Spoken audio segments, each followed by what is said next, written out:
soil. It's a loamy soil. Most of the soil in this area is loamy soil, so the soil is very, very fertile. But during most of the land or the upland in this area is rocky. It's rocky because most of the land are hill. If you can see over there, it's a hill. So sometimes they find it very difficult to plant here, especially when it floods.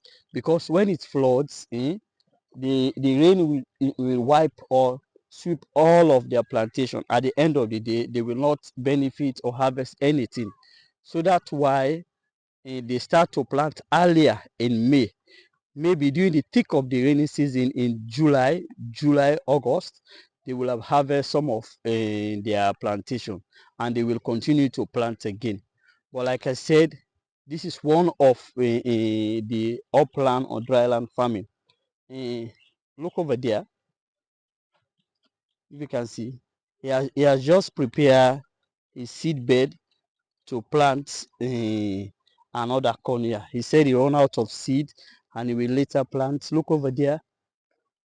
You see, this is some of the area are still empty because most of the seeds do not germinate. Some of the seeds are not good for planting, so they do not germinate. So this is one of the area or some of the garden farming people do in Sierra Leone.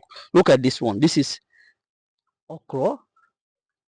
This is okra. You see, this is okra. That's why I said they do mix farming here. They plant different things so that people will at the end of the day they will have something to benefit, even though the land does not belong to them. So enjoy the view.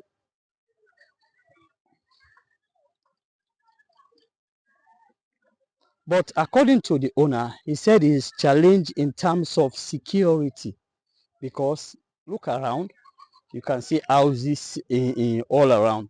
So during the night, because he said this is the fourth year he's been planting in this area. During the night, when his plantation is due for harvest, some of the kids or people around the area come to steal his plantation. He says this is some of the problems he encounter in terms of security.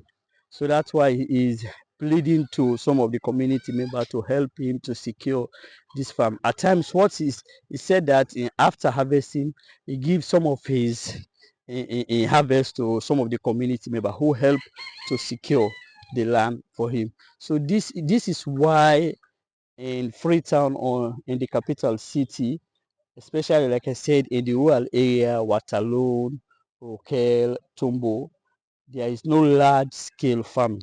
The only area that maybe people do some large scale farming is the swamp area, especially when it's closer to the drying season. Because during the rainy season, people cannot plant in the swamp area. And most of the farming people do here is this cassava, corn, okra, but in swamp area, more of swamp area in the upline or in the district, people do rice farming. But in Freetown, the capital city, this is just a garden, a mixed garden. People don't do it for large scale, but to make use of the land because there is no structure or to have small benefit. That is why people do farming. But we will visit, like I said, this is a series.